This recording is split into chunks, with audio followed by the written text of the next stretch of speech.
Hello guys, welcome back to our channel the analytical legal. उम्मीद आप सब अच्छे हैं।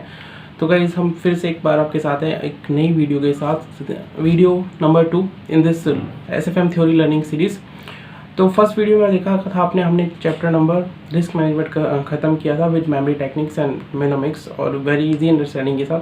आज हमारा टारगेट रहेगा start of finance chapter number 4। Start of finance काफ़ी इंपॉर्टेंट चैप्टर है, बिकॉज अगर मैं आपको दिखाऊँ लास्ट तीन एक पेपर का एनालिसिस जनवरी, जुलाई और दिसंबर तीनों एग्जाम में दो क्वेश्चन पूछे गए हैं चैप्टर नंबर 4 से। तो काफ़ी इंपॉर्टेंट टॉपिक है एग्जामिनर का, तो आज हम इसको कवर करेंगे अच्छे से। और गाइज एक और बात कि ये जो वीडियोस हैं, ये मेरा इसमें मोटिव ये नहीं कि मैं डीप अंडरस्टैंडिंग दूँ आपको, मैं एक नॉर्मल अंडरस्टैंडिंग दूंगा, उसके साथ भी आप याद कर पाओ। इस वे में आपको बता दूंगा कि आपका एग्जाम पर्पज से लर्न हो जाता है। It is not meant for deep purpose, it's just for examination purpose and taking that 20 marks. ठीक है, तो हमें मेनली पॉइंटर्स पे फोकस करेंगे और इजी अंडरस्टैंडिंग के साथ करेंगे आज का चैप्टर भी, जैसे हमने रिस्क मैनेजमेंट किया। स्टार्ट करते हैं आज का चैप्टर नंबर 4। तो चैप्टर नंबर 4 है हमारा start of finance. Question number 1 कहता है कि explain startup India initiative. Explain startup India initiative अब क्या था। स्टार्टअप इंडिया इनिशिएटिव जो एक स्टेट इनिशिएट था, वो गवर्नमेंट ऑफ इंडिया ने 16 जैन 2016 16 दोनों 16 है, ठीक है, उस दिन लॉन्च किया था। उसके बाद थोड़ी सी नोटिफिकेशन को अमेंड कर दिया है। तो अब किन चीज़ों को हम स्टार्टअप कंसीडर करेंगे। फर्स्टली, एक कोई भी अगर स्टार्टअप है वो 10 साल तक स्टार्टअप माना जाएगा। 10 साल से ज़्यादा अगर कोई कंपनी एग्जिस्ट करती है तो स्टार्टअप नहीं मानी जाती है from the date of incorporation. किन फॉर्म में इनकॉर्पोरेट हो सकती है, या तो प्राइवेट लिमिटेड कंपनी, या फिर पार्टनरशिप फॉर्म, या फिर थर्ड हमारा एलएलपी। ठीक है, एलएलपी एक्ट के अंदर ये डिफरेंट एक्ट है, पढ़ लेना आप। उसके बाद चलते हैं आगे। टर्नओवर है 100 करोड़ की लिमिट है। टर्नओवर की लिमिट 100 करोड़ की दी है इसकी। अगर आपका टर्नओवर 100 करोड़ से एक्सीड कर जाता है तो उस दिन से आप स्टार्टअप कंसीडर नहीं होगे। उसके बाद आपकी जो एंटिटी होगी उसके अकॉर्डिंगली कंसीडर किया जाएगा। तो 100 करोड़ का टारगेट आपको दिया है स्टार्टअप में ये। देन चलते हैं नेक्स्ट। सबसे पहले अगर आप स्टार्टअप इंडिया हो तो आपको इनोवेशन, वर्किंग, डेवलपमेंट वगैरह में काम करने की ज़रूरत है। एंड लास्ट पॉइंट ये रहेगा कि आप स्प्लिटिंग अप या रिकंस्ट्रक्शन से नहीं बने होगे। रिकंस्ट्रक्शन या स्प्लिटिंग अप से बने हो तो वो स्टार्टअप नहीं हो सकता, वो एक रिकंस्ट्रक्टेड कंपनी होती है। तो ये हमारा फर्स्ट क्वेश्चन यहाँ पे होता है। 4 इंपॉर्टेंट चीज़ हमने जो पढ़ी कि अगर ये 16 जनवरी 2016 को आया था, उसके बाद 100 करोड़ का टर्नओवर नहीं हो सकता, और इनकॉर्पोरेट होने के 10 साल तक ही स्टार्टअप रहता है। पार्टनरशिप, प्राइवेट लिमिटेड कंपनी और एलएलपी हो सकती है। And working towards innovation development. And last point हमारा स्प्लिटिंग अप एंड रिकंस्ट्रक्शन से नहीं बनी होनी चाहिए जो बिजनेस है। उसके बाद हम नेक्स्ट पे चलते हैं। Question number 2, what are the innovative ways to finance startup. देखो, जब आपको पैसा चाहिए फाइनेंस स्टार्टअप में तो आप कैसे ला सकते हो। इस क्वेश्चन के 9 पॉइंट्स हैं। There are some innovative sources जिनके 9 पॉइंट्स है। तो मैंने इसको कैसे याद किया, इसके 9 पॉइंट्स है। 3 पॉइंट्स एक चीज़ से रिलेटेड है, तो हम वैसे याद करेंगे। 3 चीज़ पर्सनल से रिलेटेड है, 3 चीज़ पड़ोसियों से, देन बिजनेस ऑपरेशन से। तो फर्स्ट 3 पॉइंट कौन कौन से हैं, personal financing, personal credit line and family and friends. तो ये तीनों चीज़ आपकी पर्सनल होती है, ठीक है। Personal credit line, personal financing, family, तीनों पर्सनल है, ठीक है। उसके बाद हम चलते हैं नेक्स्ट। हमारे 3 पॉइंट है peer to peer funding, then crowd funding and micro loans. ठीक है, तो ये आपके जो है पड़ोस, आस पड़ोस में होते हैं छोटे मोटे लोन वाले, और क्राउड फंडिंग भी आपको छोटा, और पीयर टू पीयर, ठीक है। एंड लास्ट में हमारी 3 चीज़ आती है, vendor financing, purchase order financing, factory. तो अगर धीरे धीरे थोड़ा बहुत इनको एक्सप्लेन करूँ तो पर्सनल फाइनेंसिंग मतलब आपके पास जो खुद का पैसा है आप वो लगाओगे कंपनी में, ठीक है। उसके बाद पर्सनल क्रेडिट लाइन, यानी कि आपके पास जो क्रेडिट कार्ड है, आपका खुद का भी नहीं बट आपने बैंक से जो क्रेडिट कार्ड दिए हैं उसमें से पैसा लगाओगे। फैमिली एंड फ्रेंड्स से आपके ये पीपल होते हैं जिनको आप पे भरोसा होता है कि आप कुछ कर लोगे ज़िंदगी में, तो ये लोग तो आपके में लगा देते हैं, इन्वेस्ट कर देते हैं, ठीक है, और ईजी लोन दे देते हैं आपको कम इंटरेस्ट रेट वगैरह पे, ठीक है। उसके बाद crowd funding, peer to peer funding and micro loans. Peer to peer funding क्या होता है, इसमें कई लोग एक साथ आते हैं और आपके बिजनेस में इन्वेस्ट करते हैं। ऐसी क्राउड फंडिंग की वेबसाइट बहुत सारी, इसमें ज़्यादा लोग थोड़ा थोड़ा पैसा लगाते हैं, तो that is called crowd funding. And micro loans कोई भी छोटी मोटी जो न्यूली स्टार्टेड वेंचर्स या ये छोटे मोटे फाइनेंस कंपनीज होती हैं, वो आपको छोटे छोटे लोन दे देते हैं, that is called micro loan. इसको पड़ोसी की तरफ से भी याद नहीं करो तो ये अलग से 3 पॉइंट हो सकते हैं, peer to peer, crowd funding and micro loans. Last के 3 पॉइंट आपके बिजनेस से रिलेटेड। बिजनेस से रिलेटेड कैसे हैं, एक होता है वेंडर फाइनेंसिंग, एक होता है परचेज ऑर्डर फाइनेंसिंग, एक होता है फैक्टरिंग। तो फैक्टरिंग क्या होता है, आपकी जो डेटर्स हैं उनको सेल आउट कर दो फैक्टरिंग पे, और उनसे आपकी डिस्काउंट पे थोड़ा पैसा मिल जाता है, वो रिकवर कर लेंगे अपने आप, ठीक है। तो आपको अभी पैसा मिल जाएगा बट थोड़ा सा आपको कम मिलेगा, क्योंकि आप वो लोग की मेहनत लगेगी उस पैसे को निकलवाने के लिए। तो वो लोग करते हैं कि अगर जल्दी पैसा चाहिए तो फैक्टर कर दो, वो जो फैक्टरिंग वाले लोग हैं वो अपना पैसा निकलवा लेंगे आपके डाटा से।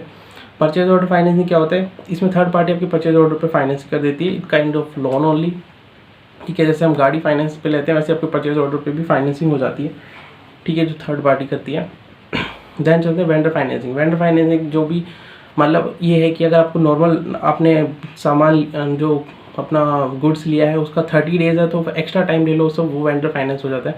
30 की जगह आपकी 45 दिन में 60 दिन में पेमेंट कर सकते हो। तो ये 9 पॉइंट्स है, 3 पॉइंट पर्सनल से रिलेटेड है, 3 पॉइंट हमारे क्राउड फंडिंग पीयर और माइक्रो लोन्स एंड 3 पॉइंट हमारे बिजनेस रिलेटेड है, vendor financing, purchase order financing and हमारा लास्ट जो पॉइंट था क्या बोलते हैं, फैक्टरिंग, ठीक है। अब चलते हैं नेक्स्ट पे। हमारा क्वेश्चन नंबर 3 है pitch presentation. What is pitch presentation and explain pitch presentation methods of pitch presentation. तो पिच प्रेजेंटेशन क्या होती है, जब भी आप एक स्टार्टअप फाइनेंस के लिए फंडिंग लेने जाते हो तो आपको एक प्रेजेंटेशन देनी होती है आपका बिजनेस के बारे में, और वो 20 मिनट से ज़्यादा की होनी चाहिए। जनरली 20 मिनट से ज़्यादा इज़ अप्रोप्रिएट टाइम माना गया। 20 मिनट में आप इन्वेस्टर को अपनी तरफ अपना बिजनेस देके मतलब उसको अट्रैक्ट करो कि आपके बिजनेस में आपके बिजनेस में इन्वेस्ट कर दे वो। इसमें ही चलते हैं आगे।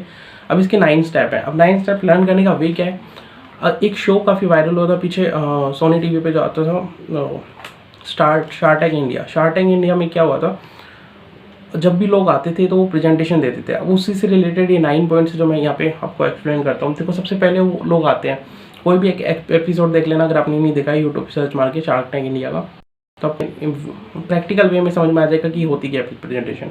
तो सबसे पहले एक बंदा आता है, वो कहता है hello sharks, my name is this and this, ठीक है। उसके बाद नेक्स्ट स्टेप में बताता है मैं अकेला नहीं हूँ, मेरे साथ ये लोग भी काम करते हैं, दिस इज टीम। तो फर्स्ट क्या होगा, इंट्रोडक्शन टीम। देन वो बताता है मैं ये प्रॉब्लम है अभी ज़िंदगी में और इस पे वर्क कर रहा हूँ, ये मैंने सोल्यूशन बनाया इसके लिए, जो बिजनेस आइडिया होता है।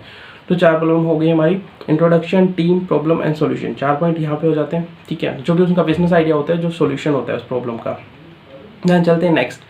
उसके बाद वो पूछते हैं आपकी सेल्स कितनी है या फिर आप कितना टारगेट कर रहे हो, तो that is marketing and sales. उसके बाद आपका प्रोजेक्शन, आपको प्रोजेक्शन में 3 चीज़ प्रोजेक्ट रिपोर्ट लेनी जाती है, तो इनकम स्टेटमेंट, बैलेंस शीट और आपका कैश फ्लो स्टेटमेंट। ये 3 चीज़ आपको और देनी होती है आपकी प्रोजेक्ट रिपोर्ट जब देते हो। सिर्फ कहने पे तो नहीं चलेगी चीज़, आपको रिटर्न में होनी चाहिए, आपके पास प्रोजेक्ट रिपोर्ट प्रिपेयर होनी चाहिए वो देने के लिए।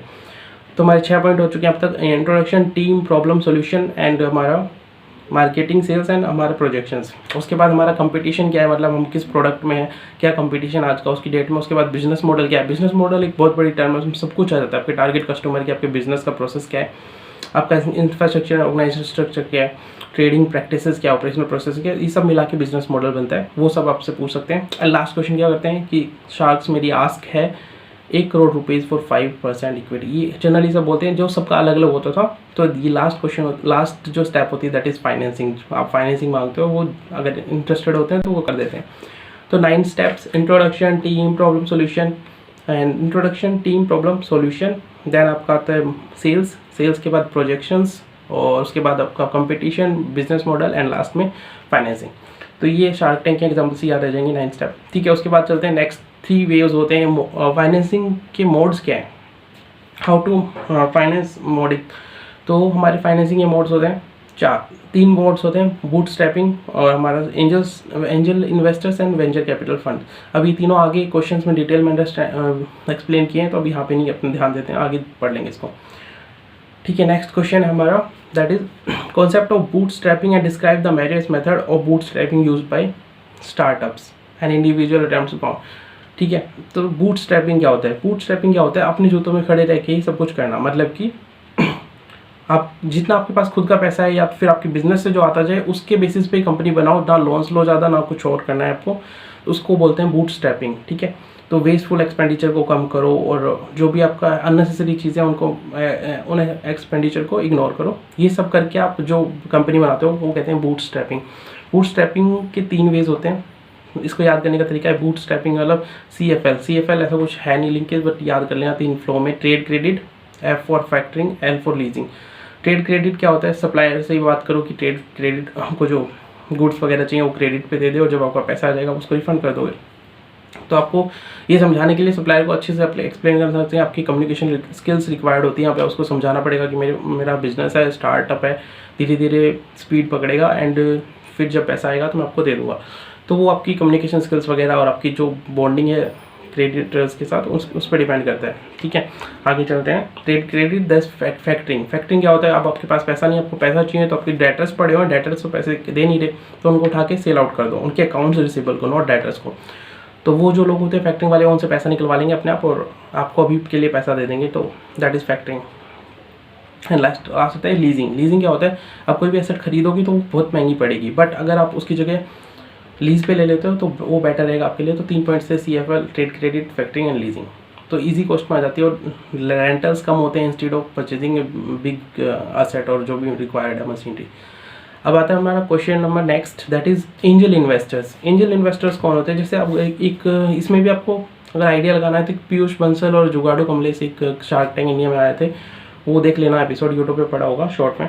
ठीक है, तो एंजल इन्वेस्टर्स कौन होते हैं, अब इसमें हाईलाइटेड पॉइंट देखेंगे, these are among your friends and family, जो आपको वन टाइम इन्वेस्टमेंट देते हैं आपकी बिजनेस को ग्रो करने के लिए। ठीक है, इन स्टार्टिंग में इन गोइंग इंजेक्शन, तो ये आपको फेवरेबल टर्म्स पर जो है आपकी बिजनेस फाइनेंस करते हैं इंस्टीड ऑफ बाकी अदर्स जो लोग होते हैं उनका होता है प्रॉफिट मोटिव, वो या तो इंटरेस्ट चाहिए तो उनको स्टेक चाहिए होता है इक्विटी में। बट इसमें क्या किया था या इस एपिसोड का बताऊं तो इन्होंने 20 लाख का इंटरेस्ट फ्री लोन दिया था इसको ग्रो करने के लिए, जुगाड़ू कमलेश का जो स्टार्टअप था उसमें। ठीक है, उसके बाद हम चलते हैं next. Angel investor typically use their own money. ठीक है, खुद का पैसा लगाते हैं, जनरली ट्रस्ट फंड या लिमिटेड लाइबिलिटी पार्टनरशिप हो सकती है, और यह पढ़ लेना। ठीक है, और इनको भी वो चाहिए, इनको वो पता होनी चाहिए कि इनकी एग्जिट स्ट्रेटेजी क्या है, एक्विजिशन एंड IPO वगैरह जो भी है, तो ये पढ़ लेना, मेनली हाईलाइटेड पॉइंट पढ़ लेना। तो ऐसा सब होता है एंजल इन्वेस्टर्स। देन चलते हैं हमारा नेक्स्ट है जो venture capital funds. Venture capital, जैसे कि एंजल इन्वेस्टर आपको फेवरेबल टर्म्स पे होते हैं ना, एंजल इन्वेस्टर बिल्कुल ये अपोजिट होते हैं, वो अपना प्रॉफिट देखते हैं और आपके बिजनेस में देते तो हैं, बट उनको ये होता है कि कहीं ना कहीं उनका भी बेनिफिट होना चाहिए, उनका या तो इक्विटी स्टेक रहता है या तो फिर उनको अच्छा इंटरेस्ट चाहिए होता है, तो वो लोग होते हैं। और ये आपकी कंपनी में लॉन्ग टर्म के लिए लगाते हैं, प्रॉपरली प्लान्ड लोग होते हैं, प्रॉपरली मैनेज करते हैं इस चीज़ को। तो वेंचर्स का स्ट्रक्चर क्या है, स्ट्रक्चर इसका जनरली 2 टाइप के होते हैं और सेकंड टाइप में 2 टाइप्स हैं।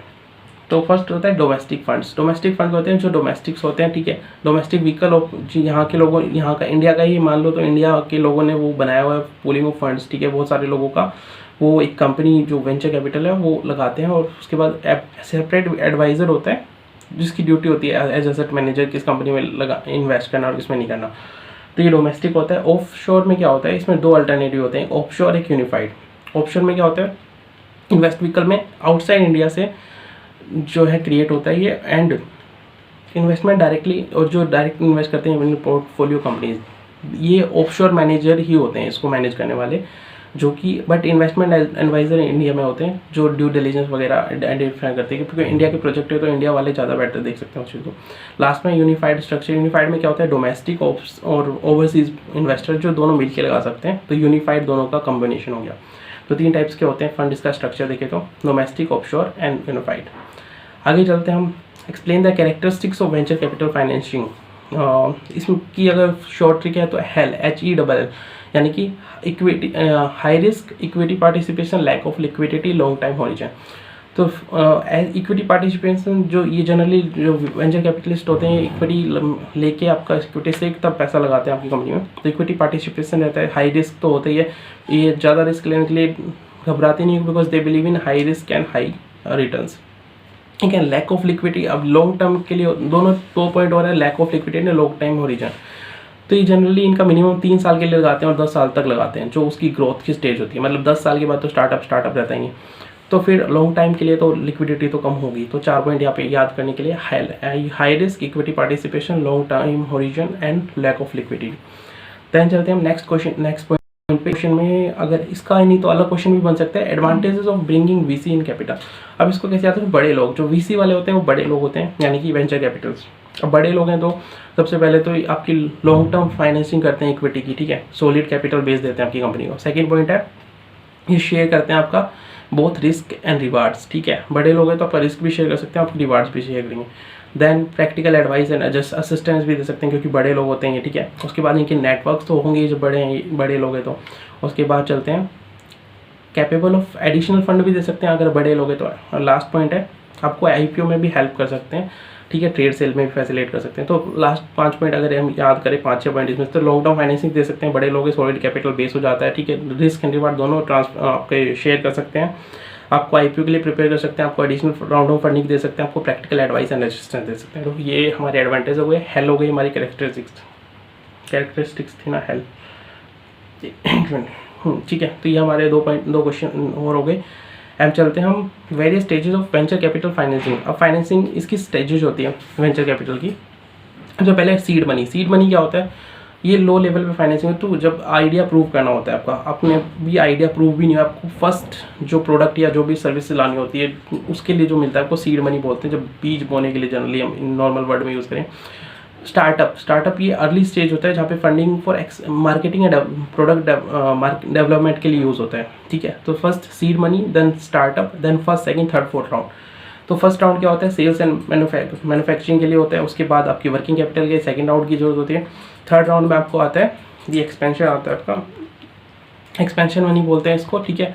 और इसको थर्ड वाले को मेजाइन फाइनेंसिंग, क्योंकि अब एक्सपैंड होने लगती है आपकी कंपनी, प्रॉफिट में आने लगती है। एंड फोर्थ राइट होती है ब्रिज गैप। यहाँ पे पब्लिक प्रोसेस में जाते हैं IPO लाके, जो आपका प्राइवेट से पब्लिक के बीच का गैप जो ब्रिज है ना, उसको ख़त्म करने के लिए जो होता है उसको बोलते हैं ब्रिज फाइनेंसिंग, ठीक है। तो 4 स्टेप हो जाती हैं, seed, startup, first, second, third, fourth. Seed, startup, first, second, third, fourth. तो ये हमारा, देखो ये अगर हम इसको देखें ना ऐसे, अगर आपको लर्न करना है तो इसको ऐसे कर सकते हैं। 7, देखो यहाँ पे देखो 7533 है और इधर भी 7533 है। अगर आप पीरियड देखोगे तो फर्स्ट देखो 7533 है, देन इधर भी 7533 और इधर सिर्फ 9-10 ऊपर देख लो, नीचे 1-1 देख लो। तो ऐसे लर्न कर लेना इसको स्टेप वाइज, सीड और लास्ट में एक्सट्रीम हाई वगैरह आप देख लेना। जो स्टार्टिंग में सबसे एक्सट्रीम होता है, देन वेरी हाई होता है, then high sufficiently high, then medium and low. तो ये आपका रिस्क होता है। तो ये एग्जाम में क्वेश्चन डायरेक्टली आ जाता है, तो बेटर है कि लर्न होना चाहिए आपको ये। जैसे ये है आपका चार जैसे ये 7533 है और इधर से देखो तो ये भी सेम है। तो आपको 7533 याद रखना है, उसके बाद इधर ऊपर 9-10 लिख देना और इधर 1-1 लिख देना। तो ये ऐसे याद रह जाएगा आपका रिस्क मैट्रिक्स, ठीक है। और ये आपका हो जाएगा काम यहाँ पे, ठीक है। तो इसलिए बता रहा था मैं, ऐसा अगर आपकी याद आना है तो 7333 लिखो उसको यहाँ पे, और यहाँ पे उसको हम 7533 लिख के 9-10 ऊपर लिख देना और 1 पर नीचे लिख देना। तो ऐसे आपको लर्न हो जाएगा। एग्जाम में आता है तो इंपॉर्टेंट हो जाता है। पहला एक्सट्रीमली हाई होगा, फिर वेरी हाई होगा, देन हाई होगा। 3 स्टेप में high, very high, extremely high starting में, और नीचे low, medium and then sufficiently high. तो स्टेप में देख लेना इसको। तो ये याद करने का बस वही बता रहा था मैं आपको, ठीक है। तो अब चलते हैं नेक्स्ट क्वेश्चन पे। क्वेश्चन नंबर 10 आ गया हमारा, वेंचर कैपिटल इन्वेस्टमेंट के स्टेप्स क्या होते हैं। वेंचर कैपिटल इन्वेस्टमेंट के स्टेप्स की शॉर्ट ट्रिक बनाई हुई है। दैट इज़ हमारा जो ये है DSP की स्टेज, DSP की एग्जिट प्लान, D4। यहाँ पे डी से जो हमारा है ना, डी से 3 वर्ड बनते हैं, सिर्फ एक नहीं 3 वर्ड है। डील ओरिजिनेशन मतलब जब डील ओरिजिनेट होती है तो उसका स्ट्रक्चर क्या होता है, सेक्टर क्या होता है, स्टेजेस क्या होता है, प्रोमोटर, टर्नओवर, फोकस देखते हैं हम। डील ओरिजिनेट करते हैं स्क्रीनिंग में, once the deal is sourced the same would be sent for screening by the VC। तो स्क्रीन करते हैं फिर VCs को। देन ड्यू डिलीजेंस होते हैं, when this decision taken, then उसके बाद ड्यू डिलीजेंस करेंगे, जो भी ड्यू डिलीजेंस करे आउट करनी है। उसके बाद डील स्ट्रक्चर्ड होती है। डील स्ट्रक्चर में दोनों पार्टी को फायदा होना चाहिए। वो उनको ज़्यादा पैसा नहीं, वो ये लगे जो पैसा दिया है उनका सही दिया है, ठीक है, और उनको लगे कि जितना इक्विटी दिया है पैसे के बदले में वो सही दिया है। देन पोस्ट इन्वेस्टमेंट एक्टिविटी, जब आपकी एक बार इन्वेस्टमेंट हो जाती है तो अब उसने बंदे ने आपकी कंपनी में इन्वेस्ट कर दिया, तो आपको उसको क्या है, आपको सारी इन्फॉर्मेशन देनी चाहिए, जो भी आपकी मैनेजमेंट इन्फॉर्मेशन सिस्टम से जो आपका बजटिंग सिस्टम है, कॉर्पोरेट गवर्नेंस है, वो सारी इन्फॉर्मेशन उस बंदे का हक बनता है जानने का, तो वो सब आपको प्रोवाइड करनी चाहिए। उसके बाद चलते हैं हम नेक्स्ट पे, दैट इज एग्जिट प्लान। जब एक बार आपका स्टार्टर सब कुछ हो जाता है तो एग्जिट प्लान डिफाइन कर देना चाहिए कि 1 way is to sell third party. या तो क्या होगा, आपको किसी और बंदे को सेल कर दोगे अपना स्टेक, तो वो पैसा दे देगा आपको। या दूसरा क्या हो सकता है कि प्रमोटर बायबैक वगैरह जो भी है वो, मतलब स्टार्टिंग में फिक्स होना चाहिए 4 पॉइंट। DSP की exit plan, D4 due diligence, deal origination, D structuring, due diligence. Then हमारा पॉइंट आता है screening and post investment activity, DSP की exit plan for exit plan. तो 6 पॉइंट है इसमें, ये लर्न कर लेना। देन हमारा आता है 11th पॉइंट। 11th क्वेश्चन क्या होता है, compare and contrast startup and entrepreneurship. Startup and entrepreneurship को अगर हम देखें तो entrepreneurship is a broader concept, ठीक है, और स्टार्टअप छोटा चीज़ है, उसी का एक पार्ट है। एंटरप्रेन्योरशिप का मतलब मेन जो होता है वो रहता है प्रॉफिट अर्निंग करना, कंट्रोल करना चीज़ों को, बट स्टार्टअप का रहता है वो बिल्ड करते हैं कंसेप्ट, उस कंपनी को बनाना है, अभी जगह बनानी है उस चीज़ की, उसको मार्केट में लाना है। तो स्टार्टअप और थर्ड आइडिया होता है फाइनेंशियल मोटिव नहीं होता स्टार्टअप में जनरली, क्योंकि उसको बिल्ड करने का होता है, बट यहाँ हमारे जो एंटरप्रेन्योरशिप है उसमें फाइनेंशियल मोटिव होता है। चैलेंजेस क्या है, चैलेंजेस क्या है, देखो स्टार्टअप एक छोटा फर्म होती है, ठीक है, उनको इतने पैसे नहीं है कि वो राइट टैलेंट लेके आ जाएं, और scarcity of skilled work force है, क्योंकि जिनके पास ज़्यादा पैसा है वो ज़्यादा उस बंदे को हायर कर सकते हैं इंस्टीड ऑफ स्टार्टअप्स। तो scarcity of right talent, scarcity and generally क्या है, ये प्रॉफिट वगैरह है उनको भी अर्न करने में टाइम लग जाता है, तो लॉस में भी चलते हैं आधे स्टार्टअप। तो दीज आर द रीजंस, ये चैलेंजेस है अभी स्टार्टअप में। देन नेक्स्ट क्वेश्चन हमारा, peer to peer funding and crowd funding are same and traditional method of funding, do you agree? क्या peer to peer and crowd funding same है? नहीं, peer to peer funding यार ये जो छोटे मोटे लोग होते हैं, पास के लोग होते हैं, साथ में आगे पैसा लगा देते हैं आपके में, ठीक है, बट क्राउड फंडिंग क्या होता है, ये बहुत सारे लोग थोड़ा थोड़ा पैसा लगाते हैं, इसकी वेबसाइट्स है क्राउड फंडिंग की, तो आप अपना आइडिया डालते हो तो वो उसमें इन्वेस्ट करते हैं, दोनों चीज़ें अलग अलग हैं, यहाँ पे ये सेम नहीं है, ठीक है। लास्ट क्वेश्चन आता है हमारा बिजनेस मॉडल। बिजनेस मॉडल जैसा पहले एक्सप्लेन किया था, बिजनेस मॉडल एक बहुत बड़ी टर्म है, छोटी टर्म नहीं है, इसमें सब कुछ आ जाता है, आपका स्ट्रक्चर क्या है, इंफ्रास्ट्रक्चर क्या होता है, बिजनेस आइडिया क्या है, बिजनेस प्रोसेस क्या है, ऑर्गेनाइजेशन स्ट्रक्चर क्या है, सोर्सिंग ट्रेडिंग प्रैक्टिसेस क्या है, ऑपरेशनल प्रोसेस क्या है, business model is the way company generates revenue and makes company with operation. तो ये आईडी एग्जाम्पल दिया हुआ है नीचे, तो ये सब पढ़ लेना आप डिटेल में, ठीक है। यहाँ पे हमारा लास्ट क्वेश्चन भी खत्म हो गया, तो ये हमारे 13 या 14 क्वेश्चन थे, एक शायद गलती से सीरियल नंबर गलत हो गया है, तो हमने सारे कर लिए, और इसमें हमने वो भी लिख दिए जो भी मेमोरी टेक्निक्स है, जैसे हमारा वेंचर कैपिटल का था, डीएसपी की एग्जिट प्लान, इससे ऊपर ये मैंने आपको बता दिया 7533, एंड ऊपर चलेंगे तो बड़े लोग किससे याद करना, एडवांटेजेस, देन हम हेल याद करेंगे वेंचर कैपिटल फाइनेंसिंग की कैरेक्टरिस्टिक्स को, उसके ऊपर आएंगे तो हमने 3 फंड्स होते हैं, देन ऊपर आएंगे हमारा एंजल इन्वेस्टर को पढ़ना पड़ेगा जो हाईलाइटेड पॉइंट्स है, एंड CFL से हमारा बनता है बूट स्ट्रैपिंग की स्टेप्स, उसके बाद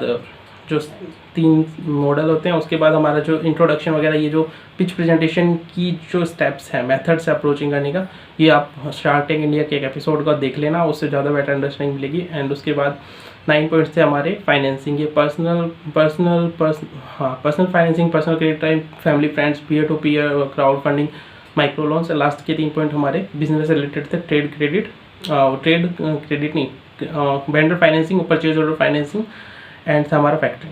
तो ये हमारे हो गए ऑलमोस्ट, और स्टार्टअप हमने स्टार्टिंग में किया, तो स्टार्टअप फाइनेंस यहाँ पे ओवर होता है। Wish you all the best, well, if any doubt you can reach out to me, link given in description of my Telegram channel, Telegram group.